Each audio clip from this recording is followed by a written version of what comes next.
Hey YouTube, quite look forward to doing this video. This is about, I'll do my thumbnail pose. So we're looking at Washburn Hawks today.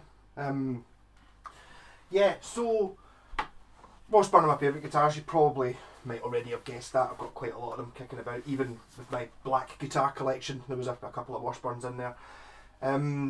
So the Wing series are like this. So they're a sort of, I suppose you'd say it's a sort of double neck, a double cut Les Paul type affair. I'm going to talk about two factories here. There are later Wings. There's not that many of them. There's ones they reissued them in the 90s made by Samick, which they're kind of like the equivalent of an Epiphone Les Paul at the time, apart from they're this shape.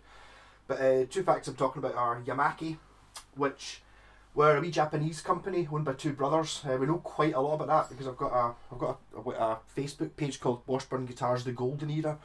And you check that out, you see I've got that many. Well, actually, there's 6 wings of the header which are mine, but I didn't put the black one in. So I've got 7 wings in total. Yeah, Yamaki, small factory.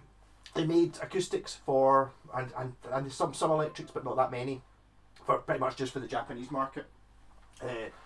Started in the mid 70s, or in the 70s anyway, and later on they kind of expanded out and they got a contract to build Washburns, which these Washburns, an old company from like 1890 or something like that, used to make relatively budget versions of like Martins and stuff, in America, and then they kind of disappeared, and then the logo came back and they started making these guitars in Japan by Yamaki. The other factor I'm talking about is Chushin, who don't really know that much about, but they're quite a big factory. They're kind of a bit more Matsumoku size. Yamaki were tiny, had like 30 employees at their peak, sort of thing. And these things are handmade. Chushin were more of a sort of Matsumoku, a bigger factory. They did lots of work for other. There's an awful lot of sort of subcontracting goes on. It's like so that they were quite big as well. Chushin are maybe a bit more famous. They lasted quite long. Yamaki shut down in 1983. For talking about that. But Chushin managed to at least into the 2000s anyway. They made all the Japanese Jacksons. If you see them, I think they pretty much exclusively made Jacksons towards the end in the sort of mid to late 90s, and lots of other brands. If you look up online, you'll see lots of wrong information about people who've got their guitars and reckon blah blah blah. And just because this Washburn was made by Yamaki doesn't mean that this one was made by Yamaki. It could be Chushin or it gets quite difficult. So basically, the wings started off, these were an original design, sort of, by the son's, his name's Mr. Hero something, who went to work in Canada to A, learn how to speak English a bit, and B, how to build guitars. And I think, this is totally my theory though, there's a brand called Odyssey that in the late 70s made a guitar that looks very similar to this. It's kind of a sort of copy of that. There's lots of guitars that look like this. It's been copied many times. This was the sort of first Japanesey one though, but there's an awful lot of Japanese guitars that are kind of roughly like this shape but aren't this one. Yeah, so got some features. I mean, the wood that these are made of is absolutely stunning. This is ash. This is the Hawk. It doesn't say on the truss rod cover, the black one does. So this has got a 3-piece neck through. It's got a scoop in the back. Quite a heavy guitar. Wooden truss rod, wooden back cover and wooden truss rod cover. Brass nut, brass saddles. This is this bridge is called a Harmonic Lock, which it's got like wee Allen bolts in here, so you can, once you've set it up, you can clamp it. Modern guitars do that. I think it's G&L have got a bridge that does a similar thing, but this one's 1979. This guitar, yes, so 79. You can tell by the serial number on these. Most of them, if you go onto the my Washburn page, and there's also another sort of sister page called the Daon page, because Yamaki, while they were making these, they decided, well, we'll try and make our own brand. So they made their own brand called Daon, which are, if anything, even more fancy than the Washburns. They've got a guitar that looks very similar to this, apart from it's got a slightly pointier horn on the top and the pickup switches here. kind of doesn't look as good. I think the symmetrical thing really gets me. When just for looks, I think these are some of the best. Yeah, pickups are they're basically DiMarzio Super Distortion clones, because this guy Hero, who's actually the other page, the sister page, have got contact with, says they're Ibanez Super 70s, but no, Ibanez didn't make pickups, but they're made by Goto, and they are Super 70s, which are DiMarzio Super Distortion copies. Yeah, I think we're kind of all there. A bit of binding here. Originally there was two guitars in this range, this being the Hawk. There's a Falcon, which is, you can argue, sort of the same, very, very similar. It's a 5-piece neck through though. I've got one, there's one in the picture there. It's a 5-piece neck through instead of a 3-piece, so it's better that way maybe. This is just ash all the way around with an ash top. The Falcon came in with a maple top or with a rosewood top. It's the rosewood one I've got, one of basically the best looking guitar I think you can buy anywhere. Rosewood top, it's got an ebony fingerboard. This one's just rosewood, and it's got brass inlays, which are like rings, which look really mad as well, and a bit of binding on the headstock. But and push pull pots, so it's got coil splits. This one doesn't have coil splits, it's just humbuckers. I could modify it to put push pull pots in, but I've got the Falcon anyway, so there's kind of not really much point in it. Got their own Goto Washburn branded tuners, and on this era you can see mine starts with 79. They're not good at doing 9s and 8s, so it's kind of hard to tell whether it's an 8 or 9, but if you look at it really closely you can see it's a 9, so 79 for 79. There's a bit more to it than that, but normally if you've got, like, how many digits is that? A 6 digit serial number. First two numbers give you the date. Doesn't apply to all of them. Slightly earlier versions of it have the output jack, instead of being on the end, it's on the top. And there is also one, I'm not sure whether it's just Hawks and Falcons, so there's a slightly different thing here. This goes in at a parallel line. There's one that kind of curves in a little bit from the sort of 77, 78. But by 79 they kind of nailed it down to this. Yes. So that's the Hawk. I think I've kind of covered it all. There's also, after 79, a little bit later, they brought out an Eagle, which was an even fancier version of the Falcon. So there's like 3 Yamaki made Washburn wings. The Eagle has tons of binding on it, and fancy inlays, but basically it's exactly the same as a Falcon. I've got a white one of them. There's one called a Raven as well, which was made at another factory. It's like a bolt-on budget version, but for this I'm just talking about this one. So from 1977, or 78, apart from the fact that, I said there's a slight difference here, slightly different pickups, and the output jacks on the top, they kind of stayed the same. The last ones we see that look like this were 1981, it's obviously, it's got a hand carved top as well. So these things were handmade in a factory by like 30 people, so it's like, what you would call now a custom shop. In 1982, the business side of things sort of took over a little bit, and instead of trying to make these extremely luxury guitars, they cheapened them. They made them more efficiently, I suppose. So you end up with the Hawk later version. This one is 1984. You can see the serial number starts with 84.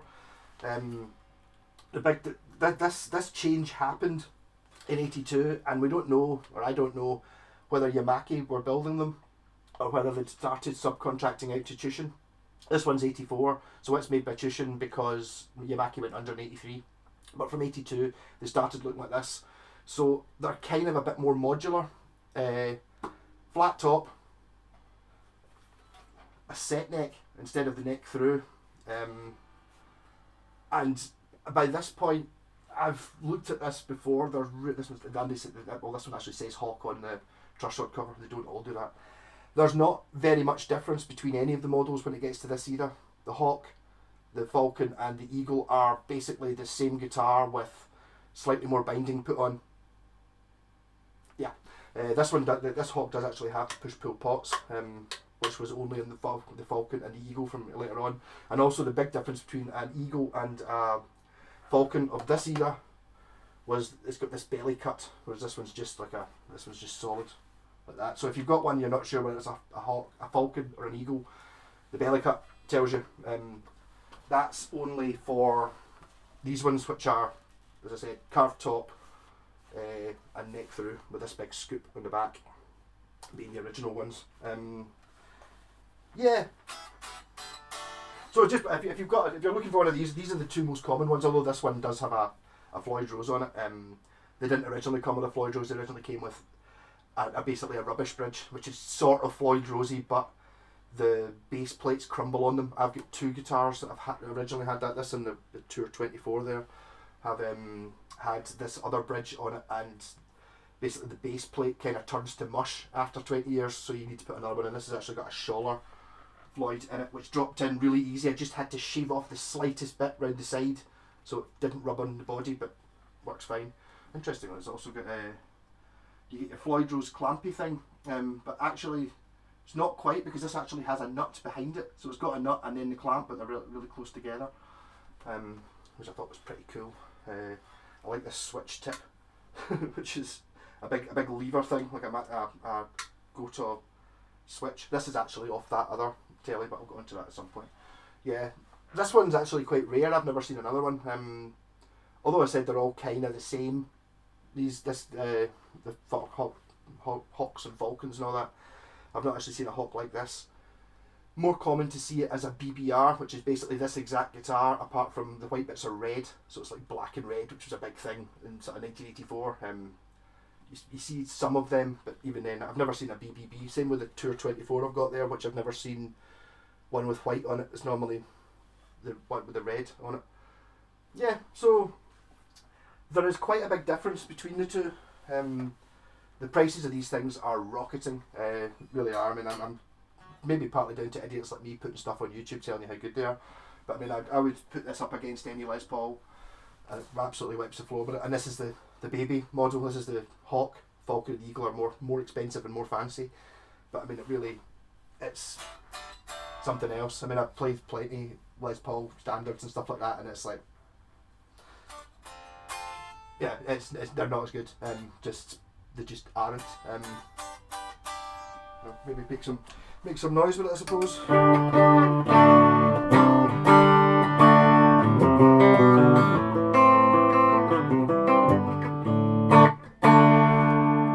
Not in tune. I'll tune it though. I just dug this out the attic. Playing through the Laney VC15, that 3x12 cabinet, no pedals on just now, but I will be using some pedals when I start to go distorted. That's fine, that's fine, that's fine, that's fine, that's fine.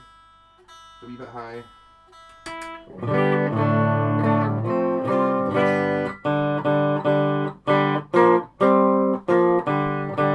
Not trusting my tuner just now.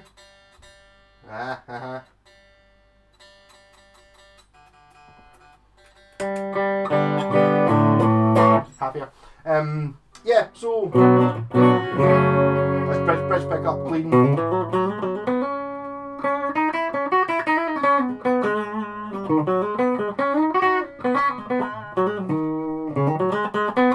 Neck.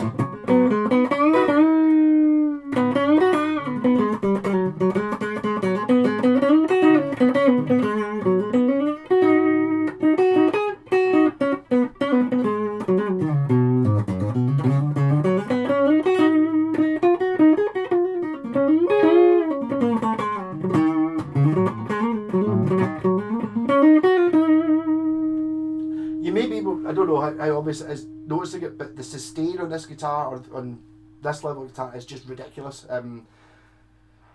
Through neck, brass nut, bridgy clampy thing through strung like a Telecaster, and so there's pickups that are called power sustain. So you've got like all those things working for sustain, and it sustains more than any guitar I've ever had, well, apart from the Eagle and the Vulcan, which are the same.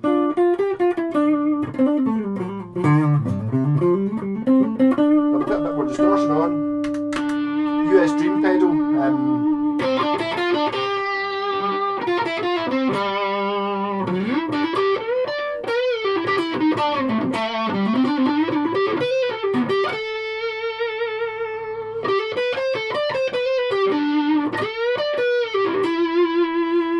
Some folk aren't DiMarzio fans. A lot of people prefer, but I mean, saying it's the best. I am a DiMarzio I do like DiMarzio super distortions. They maybe are quite bright. I do have super distortions in other guitars. Actually, I did a video. My pal James has a Falcon. I did a sort of comparison between the 80, this is an 83, I think, Falcon and the 84 Hawk, and they're both basically exactly the same guitar. I think the only real difference was, well, his had a Caller on it, but that's just a model range. This was available hardtail, and this was available with a trem. I think some of them are, it's not a Floyd Rosey type trem though, and his one had one of these in the neck and a Seymour DiMarzio in the bridge, and it sounded they sounded the same as it was exactly what I expected. So I mean that's how I just assume that they are pretty much 99% exactly the same as the DiMarzios.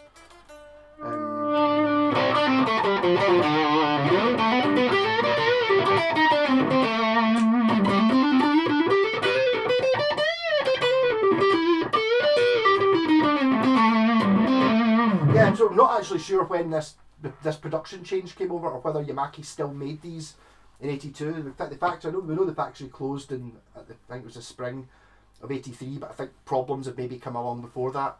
One of them being they couldn't fulfil the orders because they put these out far too cheap. I think they should really just have doubled the price of them. When these came out, I think they were like half the price of a Les Paul, something like that, and you're getting a guitar that is superior in every way, especially if you're comparing it to like a late 70s, early 80s Les Paul when they were made of plywood and stuff. You know, this has been, even just being the cheapy one, look, I mean, have you seen wood like that outside PRS? Really? That you get these days? Just, no. And even things like, you know, the wooden truss rod cover and the wooden cavity, it's just, you know, it's pure extreme luxury. I was going to say I could argue these are the best guitars ever made, but I mean, for me they are pretty much. They don't have the best high fret access. You can get to the top, but I mean this scoop thing on the back is maybe not that useful really, and they don't play very well sitting down, which I don't think Les Pauls do anyway. They're a bit kind of funnily balanced. I used to find they struggle with these being very not neck heavy, but they wanted to sit horizontally. I've maybe just got used to it over the years. I don't really notice it being, I mean, maybe it does, maybe it kind of wants to sit like that, but I mean, it doesn't bother me anymore. Maybe I'm just getting used to it. A wee bit of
so I'll go on to the other one now.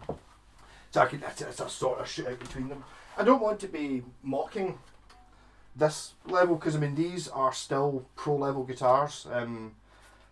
It's just when you played the Rolls Royce version, the later on ones are just this is kind of more like what you expect a very expensive guitar to be like now. I mean I would still put this up against like a Les Paul or something like that.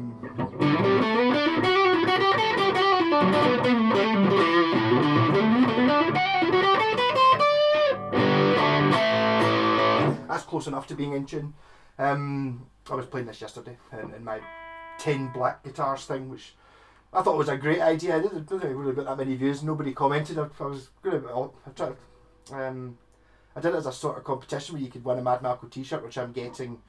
Should be getting in the next week or two. Getting a box of them. If anyone could name all the guitars, and I've had absolutely torrents of no replies whatsoever. So it doesn't look like any. But basically, I think if you just guess one of them, if you're the only person, if you just basically guess what one of them is, and one of them's a 1984 Washburn Hawk, you win a t-shirt. If nobody else guesses more than that. This has got a much thinner neck on it, and actually in one of the brochures somewhere it's the neck is advertised as super fast slim neck for today's modern two-handed tapping techniques. For it's for that because that was when 1884 was when these sort of things kicked off. The BBR range are quite highly regarded. I don't have any of them. One of the reasons for that is I've seen an awful lot of people that have got the bug with the BBRs, and the thing is once you get the Hawk, you go, oh, and you get the Tour 24, and then you end up trying to get all of them, and that's a hard task to get all the BBRs because there's sort of common BBR ones at the Hawk and the Tour 24 Telecaster are kind of common. The Force 8 bass is sort of common, but they did lots of sort of maybe even one-offs or batches of a couple, so you get like a 335 one, there's an acoustic, there's a Flying V, which we don't get over here. Washburn seemed to, here in the UK, we got the Yamaki ones, sort of up to sort of 82, something like that. We seem to get quite a lot of them, but there may be a distributor changes. There's a lot of ones of this era. There's one called an HM20, which I've never seen in the UK, but I think they did quite well in America. I think maybe they just kind of changed their strategy a bit and focus more in America. So there's models that we don't really get here. We really only got the BBR. Basically, the Tour 24 is just about the only one you can see from the sort of late 80s. Chushin stopped making them in about 86, and then after that, Washburn did what everyone else did and moved to Korea, where they made guitars for a quarter of the price and sold them for the same amount of money. Huge difference, which has damaged the brand. I mean, I think these would be way more regarded and they would cost 3 times as much if people knew, if they were more famous and people knew what they were, because people go, oh, Washburn, I had a Washburn, bought it in 1990 for £100, it was alright. It wasn't the same Washburn, it was the same person that owned the company. It was made a completely different factory and a completely different specs and everything, and even between that and this there's quite a big jump. This basically must have cost at least 2 or 3 times as much to make as this, just straight off the bat, just looking at it, and so they kind of tarnished their own reputation. I think the bean counters came in and the money came in. I think that was part of the problem with I said with Yamaki. There was these 2 brothers that ran it. One of them was a guitar builder and one of them was a businessman. And the businessman took orders that he couldn't really compete with. So in order to make up, I think they were making 1,000 instruments a month or something like that at the time of that, and that included all their own Daon range, the Washburns and acoustics and all these things at the same time, with 30 people, which is pretty impressive actually.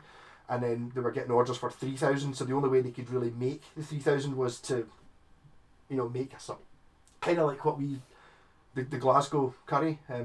Which is what the UK type curry, where you basically start off with curry sauce, and then to make a patia you get a couple of scoops of curry sauce and you add things to it to make it a patia, or you get the curry sauce and you add cream to make it a korma, or you get the curry sauce and you add blah blah blah to make it a chicken tikka masala. But they're all basically start off with just a big massive tub of curry sauce. I know this because I used to work in a curry shop, a delivery driver.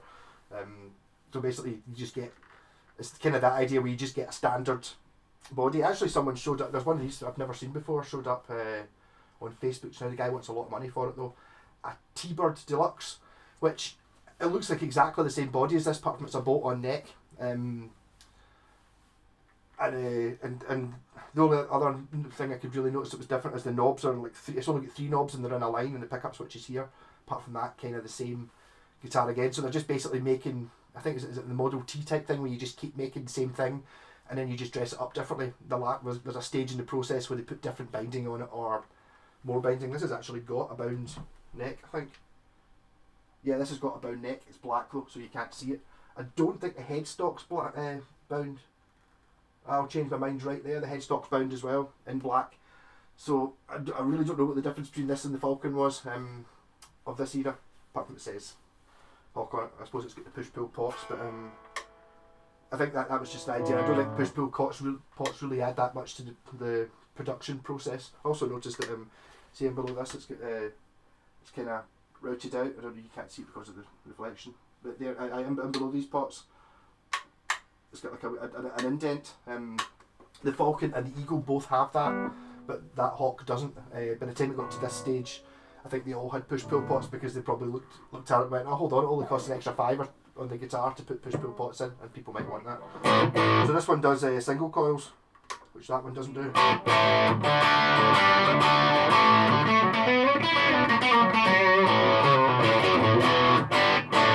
It's still a really good guitar though. I mean, it's like, whoa, a little bit faster. I suppose the Floyd Rose kind of suits it. That was why I bought it. Well, to be honest, I kind of bought it because I already had the Tour 24, which was that, as I said, the Mads having the white instead of red on it.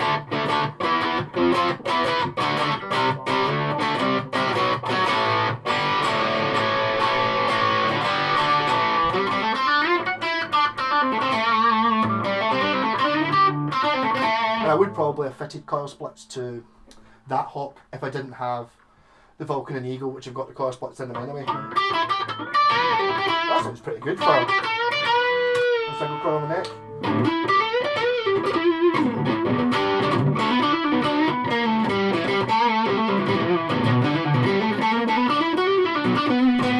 That one's still there. Yes.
Doesn't have the bite, the other one.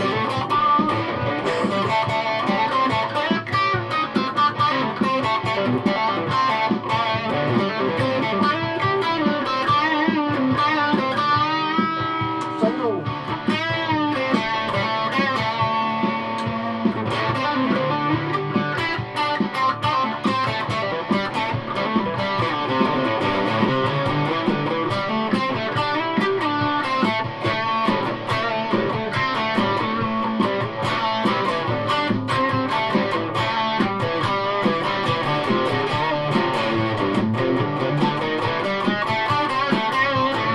Bolted single coil, my favourite sound on guitar.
old Japanese guitars, I can sort of feel the chushininess of this. That might not be a word.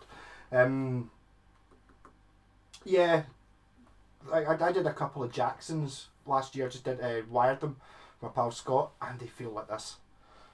So if you're thinking, oh, are Japanese Jacksons any good? That's basically what these are, apart from a slightly different shape. They've kind of, just because I've gone through so many of these bad 80s Japanese guitars, I can kind of tell what factory it is. There's things that tell you what it is. Just feel wise, it kind of feels that way. Incidentally, this one has eliminator pickups, which are not really they're not the same as the Super Distortion, the Power Sustain. Good names for them all the time, you know. I very much approve of that, giving, you know, guitars and pickups cool names rather than it just being, oh, it's B20 pickups or, you know, A7625 or something like that. You know, it's like, no, call them Eliminator or Power Sustain. You know, much better way around. And also, obviously, call it a Hawk. Don't call it a. I think they do actually have a model number after that. It might be an SB something, an SB10 or something like that. But name your guitars, give them good names. Then you end up with idiots like me who go up here, oh, I really love my Falcon, I need to get an Eagle and a Hawk, and you end up with a whole lot. I mean, I've got so what I've got there on the Golden Era Facebook page is Raven, Scavenger, Hawk, Vulture, Falcon, Eagle, which are all cool. I don't have. Last year I found, which no one's ever seen before, a Condor, which is like I suppose the toppest of the range. The Condor was from this era though, so even though it's like got flowers on it and stuff, it's very very fancy. But it's still this one. So it's the flat top. It's basically the same guitar with extra bits put on it. And unfortunately, the Condor, even though it's the most fancy one, isn't a patch on the basic early Hawk. And there's also one called a T-Bird, which I don't have. They're from this era as well. The T-Bird being a sort of replacement for the Raven, being the cheaper one, so it's bolt on, which I was sort of aware of. They tend to be blue for some reason, but the T-Bird Deluxe is one I only found out a few months ago, and I mentioned one. There was one on Gumtree just now in Glasgow, which kind of basically looks the same as this, apart from it's got the white pickups. Basically looks exactly like this, apart from it's got a bolt-on neck. It's got binding on it, so I think it's the difference between the T-Bird and the T-Bird Deluxe is binding. But the only other wing I want, well, I wouldn't say no to the Condor. I've got a funny feeling I might, because I know the guy contacted me from America, I might actually try and get it just so I've got the Condor. It's not as nice as these ones. I just don't know how much he wants for it. He might, you know, if he wants like $1,000 for it or something, it's like, no, I'm not paying that. But it would be known that we're going to the person who's got all of them. You know, the one I actually still want is the T-Bird Deluxe maple neck one, because it's the only maple neck wing series I've seen. I like maple necks, so I would probably buy that one. I'm not sure I would buy the T-Bird Deluxe that's on Gumtree or Facebook Marketplace, wherever it is just now. At the prices going, even if it was the maple neck one, I don't think I would pay it, because that's actually more than I've paid for any of mine. You know, maybe I could pick up 2 of mine for that. But things are changing because people know about them now. I'm already at 35 minutes, but I'm just going to continue on a bit of a jam. I want to go back onto that guitar because it really is one of my favourites. There's really negligible difference, and really in any range between the Falcon, the Hawk, and the Hawk, Falcon, Eagle. You're really only talking about what it looks like. You know, a bit more binding. That's kind of it. Everything else is sort of the same. So it's really the same guitar. So I wouldn't go, if you're really wanting one, you know, I wouldn't really hunt for an Eagle over this Hawk from this era. And the same sort of goes for the early ones. But there is a difference that any of the Yamaki ones are better than any of the Chushin ones. Pretty much unarguably. Not that I'm trying to knock these guitars, they're still awesome. Still a Les Paul killer. Seems less like a Les Paul because it's thinner, you know, it's flat top and it's got this sort of thin neck and the Floyd Rose, so it makes it less Les Paul-y, whereas that kind of is just Gibson, get it right up you. You know, this is a better guitar.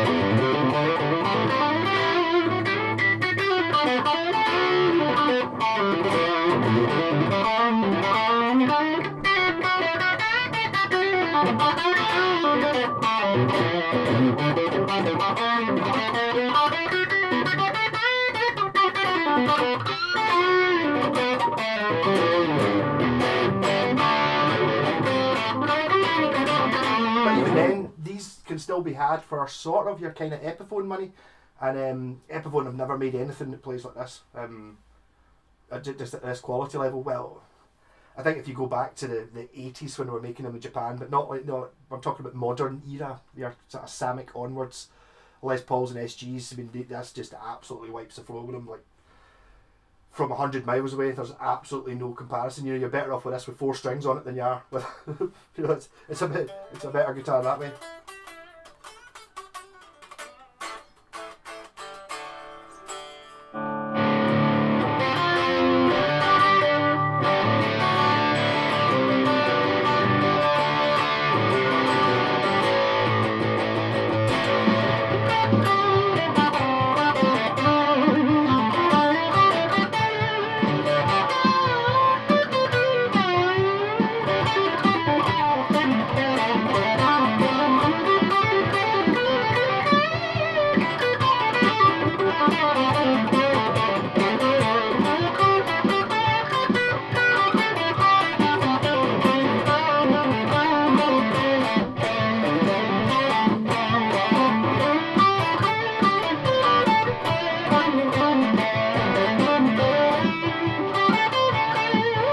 Go back onto the old one.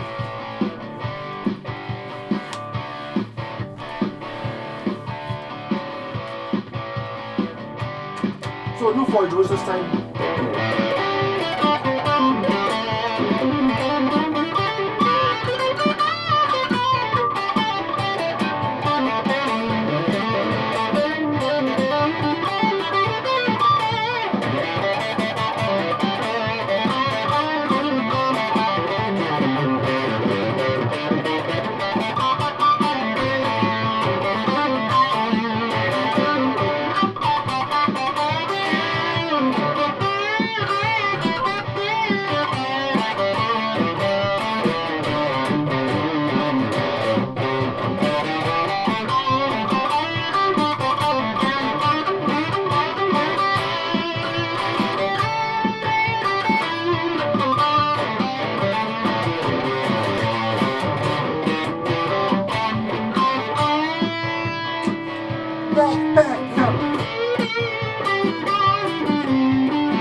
One thing I don't know is when I went back onto this guitar there, I was like, wow, this has got a thick neck.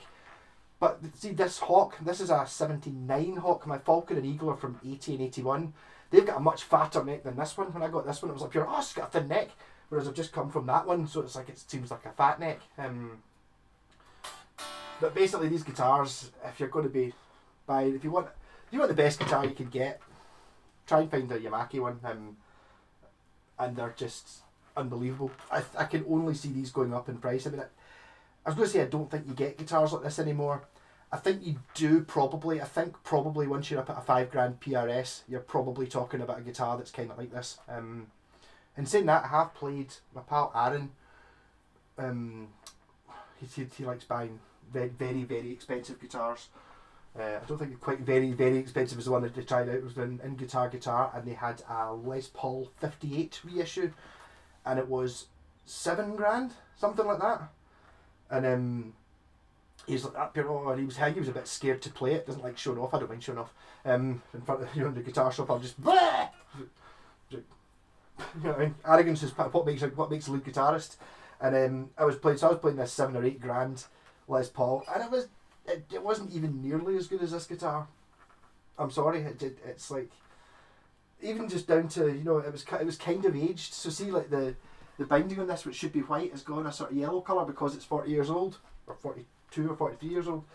On the Gibson, it didn't look right. It looked kind of weird because they'd obviously tried to age it, or they'd used a cream binding or something. And it was like, yeah, and it's like, okay, I can appreciate like probably a real 1958 Les Paul is like, that's like, oh, it's got the kudos because Peter Green and Eric Clapton and all that.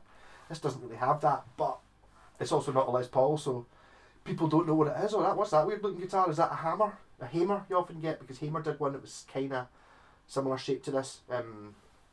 And there's copies kicking about. There's a lot of ones like Lotus make them, and even Vantage, and there's a few sort of Korean companies, K and stuff like that did basic copies. They kind of, a lot of them look like they've got the through neck thing. I mean, this one, my favourite one's the Falcon, because on this one, see, they've stained the whole top of the guitar, so you can see the through neck thing from the front. There's the walnut with the two mahogany strips. You can see it, but on the Falcon, because it's got a rosewood top, this is still maple. So it's got like maple 5-piece neck through, and then a rosewood top on either side, so you can see the big stripe down the middle, which was copied by a lot of other guitars. You get even West Tone Thunders have it. It looks like it's through neck, and you go, oh, it's got the stripes. Like that must be through neck. And you look at the back, and it's just a bolt on neck. This one, no. Absolute supreme quality. And very few people seem to have them. They weren't that expensive new. They were, I think, underpriced. I think that's why they went under. If they priced it twice as much, they wouldn't have got the 3 or 4 times the order book that they got. I think that's what happened. The first locks came out sort of 1979, 1980. People were going, these are pure amazing, I'm going to get them, and then they got orders in, and then by the time it came to sort of 81, 82, the order books were just so full that they couldn't possibly compete, and then they went under. So it's like a sort of bad business, or the idea was there. It's like you've got to have the passion for trying to build. I mean, when they were building these guitars, they were trying to make the best guitars in the world. Do you know what I mean? These were not built to a price, or they don't have the impression they were built to a price, and they just basically built it for how much it cost, and then put a small profit on it and sold it, rather than going, right, we're going to try and make a $200 guitar. They didn't. They just went, we're just going to make the best guitar we can and see how much it costs. Wood wise is just premium stock, the best you can get in the Yamaki. I don't really know what they did in the Chushin era. It's like you get one that got kind of veneers on them and stuff like that. But I mean, this has got like, well, it's solid ash, but the caps, an inch thick here. Yeah. So 45 minutes of ranting on about my favourite guitars. Go and have a look at the Washburn guitars, the golden era, and this actually, what was it someone was mentioning the other day? Yeah, it's like I know the guys who run the Deon's online. I can't remember what it's called. The Deon page. Deon were made by, as I said, by the same company, and it's like he actually mentioned that it's actually two guitar sites that don't actually fight with each other, don't hate each other. And it's like, yeah, we got on quite well. And it's like, totally. Both the guys that are admins of the Deon page are on that and comment on things, and the same way around. I mean, my pal Wayne are admins on that, and we're both on the Deon's one. Even though I don't have a Deon guitar, because you don't really get them in Britain, and when they do come, when you do see them, they're thousands of pounds. There were, I think there was more. I think it seems to be Canada and Australia. They seem to have been distributing them for some reason. So you don't see very many Daeons, but you do get Daeons of this build. I don't think any of them are as pretty, though. The shape-wise, they're not as pretty as this. They've gone for a little bit of prettiness over practicality, as I said, but it doesn't really play very well sitting down. And also the high fret accesses. Although this scoop, you think, oh, it's going to make you, you're going to get right up. It's better than a Les Paul or something like that, but it's not. It's not supreme. You can get to it, but it does involve a bit of, that kind of thing. You can't get your hand. You can't actually use this scoop in the back. Well, maybe you can actually. Maybe if you're only using that finger, you can get that's when you get my hand in the scoop. I can sort of get up there with that finger, but not. You can't get my pinky round. Rock on, Washburn wings. I got my tomorrow. I got my strings arrived. The ones that I was complaining about all last week about how I knew I would have to wait for them, and then I was like getting more annoyed. I went, I'm going to check and make sure when they were posted, and I hadn't actually clicked the buy it now button. I got them, so I've now got baritone strings, so I can get the EB6 up and running. So if you could like the video, I never do this. I should have like a wee thing at the start where I just say if you could like and subscribe, or you can just give me a thumbs up. It makes a huge difference to how much traction I get online. You always see people. Everyone else says it. I just feel like you kind of know that, but I mean it does make a difference if you can like and subscribe. That'd be rocking and super awesome. And stay safe. And this will all be over. The world will turn again. I'm sure of it. And these guitars will go up in value, and eventually these guitars will be worth an absolute bomb. Rock on.